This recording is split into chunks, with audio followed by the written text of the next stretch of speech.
दुनिया की तमाम छोटी और बड़ी खबरों के लिए हमारे चैनल को सब्सक्राइब करना न भूलें और बेल का बटन जरूर दबाएं। हिंदुओ धीमे धीमे जागृत થઈ રહ્યા છે, સંગઠિત થઈ રહ્યા છે અને પોતાના હક મેળવવા માટે કોર્ટનો અમે ક્યારે પણ હિન્દુઓએ ક્યારે કોઈ મસ્જિદ તોડીને કબજો કરી લીધો હોય, કોઈના દેશમાં જઈને કબજો કરી લીધો એવું આપણે હિન્દુઓએ ક્યારે નથી કર્યું। હિન્દુઓ હંમેશા પોતાના દેશમાં મેજોરિટી હોવા છતાં પણ હિન્દુઓએ બળ પ્રદર્શન નથી કર્યું, હિન્દુઓએ કાયદાનો માર્ગ પસંદ કર્યો છે। અમે કોર્ટમાં જઈ રહ્યા છીએ, કોર્ટના માર્ગે અમને જવાબ આપીશું અને જે કંઈ લેવાનું થશે એ કોર્ટના માર્ગેથી લેશું। अपनी साथ कार्यक्रम में जोड़े गया है सहल कुरैशी के जो एक मुस्लिम अग्रणी है। सहल जी, ये जो अश्लील पोस्ट हुई है उसके ऊपर आपकी प्रतिक्रिया क्या है और जो विशाल जी ने कहा है उसके ऊपर क्या प्रतिक्रिया आपकी? देखिए, विशाल जी ने जो कहा ये सिर्फ बड़ी बड़ी बातें करते हैं कि मस्जिदों ने कभी ये नहीं किया। पूरी दुनिया ने देखा कि किस तरीके से गुंडई करके बाबरी मस्जिद को शहीद कर दिया गया। तो आप ये बिना वजह की अच्छी अच्छी बातें मत करिए कि हमने कभी कोई मस्जिद नहीं तोड़ी, ये नहीं किया, वो नहीं किया। पूरी दुनिया ने देखा है कि किस तरीके से आपने गुंडई करते हुए देश को जो है वो दंगों की आग में झोंक दिया था, बाबरी मस्जिद को शहीद करके। सिर्फ हिंदुस्तान ने नहीं, पूरी दुनिया ने देखा था ये। और उससे पहले दुनिया ने ये भी देखा था कि 1948 में कैसे चोर की तरह चोरी छुपे आधी रात को घुसकर बाबरी मस्जिद के अंदर आप लोगों ने मूर्तियां रख दी थी। ये भी पूरी दुनिया ने देखा और डॉक्यूमेंट में कोर्ट में ये तमाम चीजें थी। दूसरा, सुप्रीम कोर्ट ने कभी ये माना ही नहीं कि बाबरी मस्जिद जो है वो मंदिर तोड़कर बनाई गई थी। बाबरी मस्जिद का नहीं है, मस्जिद की जो शिवलिंग और उसमें भी जो पोस्ट की है अश्लील पोस्ट उसके ऊपर है, ज्ञानवापी मस्जिद के ऊपर भी नहीं, परंतु जो मुस्लिम अग्रणी और AIMIM के नेता के द्वारा ऐसी पोस्ट की हुई है, हिंदू धर्म की लागणी को ठेस पहुंचाने वाली पोस्ट है, उसके ऊपर एक बात बताइए क्या पोस्ट की दानिश कुरैशी ने? वो पोस्ट एवी हती कि આપણે ચેનલ પર પણ ન કહી શકીએ, અલાઉડ નથી। I am sorry. देखिए, किसी भी मजहब का, चाहे हिंदू हो चाहे मुसलमान, किसी भी मजहब के खिलाफ किसी भी तरह की कुछ गलत बात नहीं की जानी चाहिए। बिल्कुल, चाहे सोशल मीडिया पर हो चाहे नॉर्मली वर्बली, नहीं होनी चाहिए। किसी भी धर्म को ठेस पहुंचे ऐसी बातें नहीं होनी चाहिए। लेकिन यहाँ पर यह है कि सिर्फ दानिश पर ही लागू नहीं होना चाहिए कानून, दिनेश पर भी वही कानून लागू होना चाहिए। इस बात का भी ध्यान रखा जाना चाहिए ना। दानिश ने खुद कहा तो उसको आप पूरा एकदम से वो कर लेंगे आप। दिनेश कुछ कहेगा तो नहीं कोई बात नहीं, दिनेश ने कहा है तो कानून तो दिनेश और दानिश दोनों के लिए बराबर है ना। आप ये कहना चाहते हैं कि दानिश के लिए अलग कानून है, दिनेश के लिए अलग कानून है? नहीं, ऐसा नहीं होना चाहिए। इस देश के संविधान ने कहा कि जो कानून दानिश के लिए है वही कानून दिनेश के लिए है। अल्लाह के साथ कोई अश्लील चीज नहीं जोड़ी होगी, अल्लाह के साथ कोई अश्लील चीज या उसके नाम की ऐसी पोस्ट नहीं की होगी कोई भी दिनेश ने, जो एक दानिश ने की है। अरे मैडम रामनवमी के जुलूस के गाने देख लीजिए, आप सुन लीजिए। अल्लाह भी राम राम चिल्लाएगा, अल्लाह भी ये करेगा, अल्लाह भी सर झुकाएगा, मुल्ले और कटोरी तमाम चीजें कही जाती है रामनवमी के। આ પોસ્ટમાં જે શબ્દનો વપરાશ કર્યો છે ને એ હું અત્યારે કહી નથી શકતી, એવો શબ્દ છે। कार्रवाई नहीं हुई उनके खिलाफ क्योंकि वो हिंदू थे, इसलिए कार्रवाई नहीं हुई। वो दिनेश का छोड़ दिया गया, ये दानिश का पकड़ लिया गया। क्या बात करती हैं आप? सर जी ओके, विशाल भाई શું કહેશો? जी, होनी चाहिए, कानूनी कार्रवाई होनी चाहिए, लेकिन अगर दानिश पर हुई है तो दिनेश पर भी होनी चाहिए। ये मेरा कहने का मकसद है मैडम। અલ્લાહની સાથે કોઈ અશ્લીલ શબ્દનો ઉપયોગ નથી કર્યો, એની મર્યાદા એને ખબર છે। વિશાલ ભાઈ, અત્યારે હાલ કોઈ દિનેશે એવી ટિપ્પણી કરી હોય ને તમે એની વિરુદ્ધમાં કેસ નોંધાયો હોય તો એક બતાવો। સૌથી પહેલા તો આપણે મુદ્દો એ ચર્ચી રહ્યા છીએ કે એક ભાઈએ, મારે એનું નામ પણ નથી લેવું, એક ભાઈએ અમારા દેવ વિશે, મહાદેવ વિશે, હિન્દુ ધર્મના સૌથી મોટા જે દેવ કહેવાય છે મહાદેવ છે, મહાદેવનું પ્રતિકાત્મક સ્વરૂપ છે। શિવલિંગ જે કહેવાય છે ને, જે પ્રતિકાત્મક, પહેલા શિવલિંગ શું છે એ વસ્તુ સમજવી પડશે। શિવલિંગ છે પ્રતિકાત્મક વસ્તુ છે, ત્યાં કોઈ મહાનુભાવ, કોઈ વ્યક્તિ અને કોઈ સ્થાન વિશેષની વાત નથી। શિવલિંગ એવી વસ્તુ છે કે જેને જીવનની રચના અને જીવનના ઉદ્ગમનું સ્થાન ગણી અને એ પ્રમાણે પ્રતિકાત્મક રૂપે પૂજીએ છીએ। તમે એક એક્ઝામ્પલ આપું છું કે ચાર્લી હેબ્ડોમાં એમણે એક કાર્ટૂન બનાવ્યું હતું। હવે મોહમ્મદ સાહેબનું તો ક્યાંય કોઈ ચિત્ર નથી, ક્યાંય કોઈ પિક્ચર નથી, પણ આખી દુનિયાનો મુસ્લિમ સંપ્રદાય કેવી રીતે સમજી ગયો કે આ કાર્ટૂન એમનું જ છે? આ એક પ્રતિકાત્મક છે। તમારે પ્રતિકાત્મક તથ્યને સમજવાની જરૂર છે। આ વ્યક્તિએ હિન્દુ ધર્મની ધાર્મિક લાગણીને ઠેસ પહોંચાડી છે, આ વાત એની છે અને એની ઉપર કાયદાકીય કાર્યવાહી થવી જ જોઈએ। હા, જો કોઈ દિનેશ આવી પોસ્ટ કરે છે ને મુસ્લિમ ધર્મ વ્યક્તિ, તો દિનેશ પણ એમાંથી બાકાત ના હોવો જોઈએ। અત્યારે કોઈ દિનેશ આવી પોસ્ટ કરી હોય मैं भी तो वही बात बोल रहा हूँ कि कार्रवाई दोनों तरफ करिए। एक અશ્લીલ પોસ્ટ કરી છે તો એના પર પણ કાર્યવાહી થશે। बकवास करता है, आज तक उसके खिलाफ कोई कार्रवाई नहीं हुई। धर्म संसद में खड़े होकर તો તમે ફરિયાદ કરો આનંદભાઈ, જો કોઈ દિનેશે કરી હોય तो कानून सबके लिए है ना। દિનેશે આવું કોઈ અશ્લીલ કર્યું હોય તો તમે કેમ આવી રીતના આક્રોશ ન ઠારો અને ફરિયાદ ન નોંધાય? और मैं ये कहता हूँ जो गलत कहता है उसके खिलाफ कार्रवाई हो, बिल्कुल होनी चाहिए कार्रवाई। તમે ફરિયાદ કેમ નથી નોંધાવી? આ વસ્તુ થઈ તો ફરિયાદ નોંધાઈને ધરપકડ થઈ છે। સાલભાઈ, આ જે પોસ્ટ કરી છે બરાબર, આ અશ્લીલ પોસ્ટ કરવાથી સાબિત શું કરી રહ્યા છે દાનિશભાઈ? अरे मैं वही बोल रहा हूँ ना मैडम कि अगर गलत किया है तो कानून के तौर पर कार्रवाई होगी और होनी चाहिए कानून के मुताबिक कार्रवाई, चाहे कोई भी गलत करे। कानून अपना काम करेगा ना अगर गलत कर रहा है तो। આ પોસ્ટ છે મુસ્લિમ સમાજ એનાથી કેટલો સહમત? કારણ કે દાનિશભાઈ મુસ્લિમ અગ્રણી પણ છે જોડે જોડે, અને સમાજ એમને એક ઉદાહરણ સ્વરૂપ, એક પ્રેરણા સ્વરૂપથી લે છે। મુસ્લિમ સમાજ કેટલો અને આપ કેટલા સહમત છો આ પોસ્ટથી? देखिए, प्रॉफिट मोहम्मद ने भी हमको मुसलमानों को और इस इंसानियत को, इंसानों को ये बताया कि हर मजहब की बराबर, किसी भी धर्म का कोई साधु संत है या कोई भी है, उसकी इतनी इज्जत करो जितनी अपने धर्म की इज्जत करते हो आप।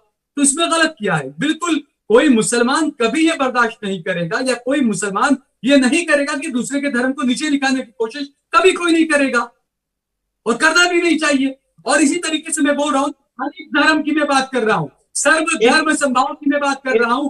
हर धर्म को કેવા માંગશો? દાનિશભાઈએ એવું કહ્યું કે સર્વધર્મ સંભાવની વાત કરે છે। ઇસ્લામમાં કુરાનમાં વાત તો લખેલી છે સર્વધર્મ સંભાવની, પણ હાલનો જે સમાજ છે અહીંનો ભારત છે, આ એશિયા ખંડનો અને ભારતમાંથી છૂટા પડેલા ભારતીયો જે બીજા દેશમાં જતા રહ્યા, અત્યારે બીજા દેશ છે, પરંતુ ભારતીયો જતા આપણા જ ભાઈઓ હતા અને 99% મુસ્લિમો છે ભારતમાં હિન્દુમાંથી કન્વર્ટ થઈને બનેલા છે। પણ જે પરિચય પાછલા 100 વર્ષોમાં એમણે સર્વધર્મ સંભાવનો આપ્યો છે અને એની પહેલાના મુઘલ કાળમાં અને 7મી સદીથી હિન્દુસ્તાનમાં આવીને આક્રાંતાઓએ જે સર્વધર્મ સંભાવનો પરિચય આપેલો છે ને, એના પુરાવાઓ આખા દેશમાં પથરાયેલા પડ્યા છે। विशाल भाई, एक मिनट रुकिए विशाल भाई, आजादी के बाद ठीक है ना, जो भी अब कानून यहाँ का रहा, जो संविधान यहाँ का रहा, क्या आप उसको मानते हैं? बिल्कुल मानते हैं, क्यों नहीं मानते? तभी तो हमने कंप्लेन की, कानून बना था, कंप्लेन की हमने, राम मंदिर भी लिया है, कोर्ट के रास्ते से लिया है, न्याय के रास्ते से लिया है। मानिए उसको 1991 के कानून को, क्यों नहीं मानते आप? और आप बात करते आक्रांता સાલભાઈ, કોઈ કાનૂન કે કોઈ સંવિધાન એવું કહે છે કે આવી રીતના બીજા ધર્મના આપણા પરમ પૂજ્ય ભગવાનની સાથે આવી અશ્લીલ બાબત જોડવામાં આવે? जो कानून बना उसके मुताबिक बात करिए आप। 200 साल पहले, 500 साल पहले क्या हुआ, छोड़िए ना आप उसको। नहीं तो जज साहब, नहीं आप તમે 1951 ના કાયદાની વાત કરી,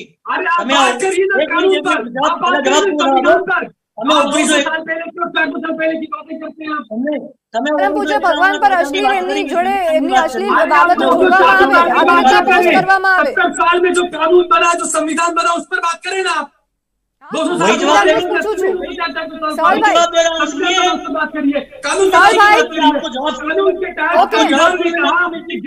के मस्जिद का, ये कानून ने कहा कि મુદ્દો નથી આ મુદ્દો જે અશ્લીલ પોસ્ટ જે કરવામાં આવી છે કે મુસ્લિમ અગ્રણી દ્વારા, એનો મુદ્દો છે આપણે જ્ઞાનવાપી મસ્જિદને આમાં ન લાવીએ। અને સાલભાઈ એક સવાલ પૂછ્યો છે કે સંવિધાનની વાત તમે કરી રહ્યા છો તો સંવિધાન કે કાનૂન એવું કહે છે કે કોઈ બીજા ધર્મના मस्जिद रहेगा तो आपको मिर्ची क्यों लग गई? મસ્જિદનો મુદ્દો છે જ નહીં અત્યારે સાલભાઈ, મસ્જિદનો મુદ્દો નથી અત્યારનો મુદ્દો એ છે કે એક મુસ્લિમ અગ્રણી દ્વારા હિન્દુ ધર્મની લાગણી દુભાય એવા મહાદેવ પર અશ્લીલ વાત કરી છે અને એ કોઈ પણ હિન્દુ સહન નહીં કરે। શું લાગી રહ્યું છે વિશાલભાઈ અત્યારે કે આ માત્ર ને માત્ર થોડી પોપ્યુલારિટી गेन કરવા, સમાચારમાં આવવા માટેનું હોઈ શકે? अरे देखिए, दानिश तो हमेशा डिबेट में बैठे, उन्हें गलत किया, अगर जो गलत है कानूनी कार्रवाई होनी चाहिए, मैं वादा कर रहा हूँ। अगर दानिश ने संविधान के मुताबिक कानून के गलत है तो बिल्कुल कार्रवाई होनी चाहिए। चाहे विशाल गलत करे, चाहे दानिश गलत करे, चाहे दिनेश गलत करे, कोई भी इस देश के अंदर गलत करता है, बिल्कुल कानूनी मुताबिक होनी चाहिए। प्रश्न पूछो तो क्या पोस्ट से आप कितना सहमत છો? કેટલા સહમત છો આ પોસ્ટ? मैं बोल रहा हूँ ना, किसी भी धर्म को ठेस पहुंचे ऐसी किसी भी पोस्ट का मैं विरोध करता हूँ। मैं साफ बोल रहा हूँ, किसी भी को। ઓકે વિશાલભાઈ, શું લાગે છે આ થોડોક ભાવ મળે, બ્રેકિંગ ન્યૂઝમાં આવે, એના માટે આ કંઈક પ્રમોશનલ એવું કંઈક લાગી રહ્યું છે? 100%ની વાત છે. દાનિશભાઈને આપણે ઘણી બધી ડિબેટોમાં જોયેલા છે. પહેલા મુસ્લિમ અગ્રણી તરીકે આવતા હતા અને છેલ્લા થોડા સમયથી AIMIM ના પ્રવક્તા તરીકે આવે છે.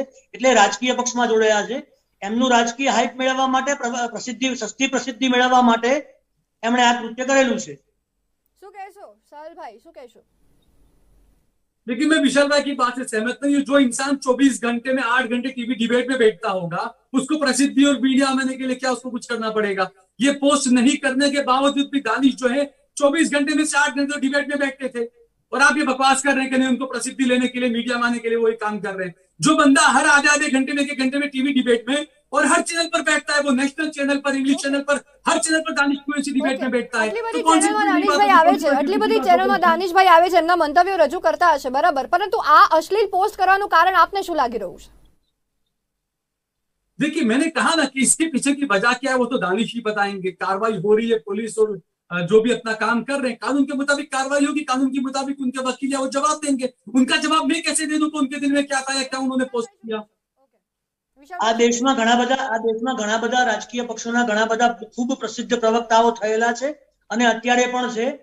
ભાજપના છે, કોંગ્રેસના છે, AIMIM ના પ્રવક્તાઓ પણ છે, રાષ્ટ્રીય પ્રવક્તાઓ પણ છે. પરંતુ ક્યારે કોઈએ આવીને ઇસ્લામ વિશે, પૈગંબર સાહેબ વિશે કે અલ્લાહ વિશે કોઈ અભદ્ર ટિપ્પણી કરી નથી. એટલે આ કરી એનું કારણ જ આ છે કે એમની માનસિકતા દર્શાવે છે. ઓકે વિશાલભાઈ, હવે જે રીતના હિન્દુ સંગઠનોમાં રોષ છે, આગળ કેવી રીતની કાર્યવાહી કરવાના છે? એમની સામે એમને હવે અરેસ્ટ થયેલા છે. વાસણાથી એમની ઉપર એક કેસ થયેલો છે. આ સિવાય હિન્દુ સંગઠનો સાથે મળી અને અમે અમારો લીગલ અભિપ્રાય લઈ રહ્યા છીએ અને આને અમે કોર્ટ સુધી લઈ જઈશું અને જેલના પાછળ સહ્યા ગણાવશું. જેટલું થશે એટલું કાયદાકીય રસ્તે અમે આગળ વધીશું આ માર્ગે. ઓકે સાહેલભાઈ, એક બાજુ આપણે જોયું છે દાનિશભાઈ પણ તેમની ડિબેટમાં હંમેશા ઇસ્લામને બધાની વાત કરતા હોય છે. હવે આ જે આવી અશ્લીલ પોસ્ટ બીજા ધર્મની લાગણી દુભાય તેવી કરી છે, ઇસ્લામ આવું શીખવાડે છે? मैंने आपसे पहले ही कहा ना मोहतरमा कि इस्लाम कभी भी किसी भी धर्म को नीचा दिखाने की बात नहीं करता है। मैं खुद भी कहता हूं कि किसी भी धर्म के खिलाफ कोई पोस्ट या कोई बयान नहीं होनी चाहिए। હંમેશા રામનવમીમાં કેમ આવી રીતના શોભાયાત્રા પર હુમલા થતા હોય છે? हाँ, तो रामनवमी के गाने भी सुनाइए ना अपने चैनल पर आप। अल्लाह भी चिल्लाएगा, मुल्ला काटे जाएगा, ये मुल्ला भी सर झुकाएगा, राम राम, ये सुनाइए ना आप सारी चीजें फिर ये भी कि रामनवमी की यात्राओं में किस ઇસ્લામનો ઇતિહાસ આ દુનિયામાં છે, ક્યારે ભગવાન આગળ વધ્યો નથી. के ऊपर उसका मीनार दिया जाए, उसका झंडा लगा दिया जाए, क्या ये सिखाया है भगवान राम ने? भगवान राम भी उनके, वो भी दुखी होते होंगे कि ये सब क्या हो रहा है, हिंदुत्व के नाम पर क्या कबाड़ा कर रहे हैं देश का आप लोग। અશ્લીલ પોસ્ટ કરવામાં આવે સોશિયલ ભગવાન રામે મીડિયામાં, શું શીખવાડ્યું તો ખબર સામાજિક નથી. ઉદાહરણ ભગવાન રામે સ્વરૂપ શું શીખવાડ્યું તો ખબર નથી, પણ કુરાને શીખવાડ્યું છે. દેશમાં ખૂણે ખૂણે મંદિરો તોડીને એની ઉપર મસ્જિદો બનાવી છે.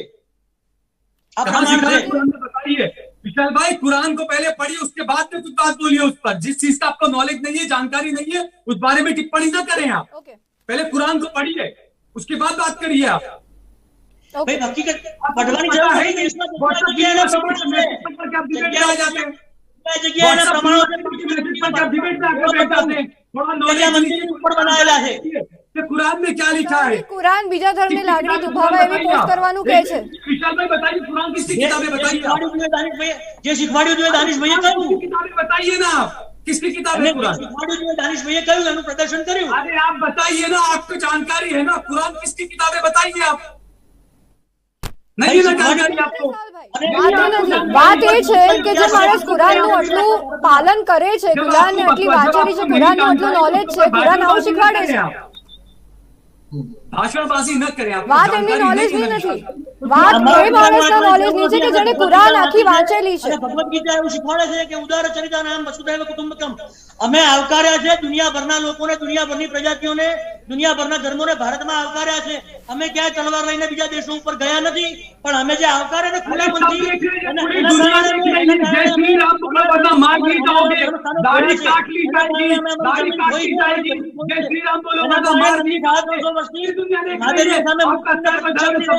पूरी दुनिया देख रही है किस तरीके से आपने मस्जिद को પૂરી દુનિયા દેખી રહી है, एयरपोर्ट पे बुला सर्वधर्म संभाव, किस तरीके से राम राम बुलवा कर આપણે ના જઈએ, એ બધી જૂની વાતો પર આપણે ના જઈએ. અત્યારે જે આપણે મુખ્ય ચર્ચા કરી રહ્યા હતા. ઓકે ઓકે સાલજી, સમયની મર્યાદા નડી રહી છે. આપણે आप देख रहे हैं देश लाइव, देश की आवाज।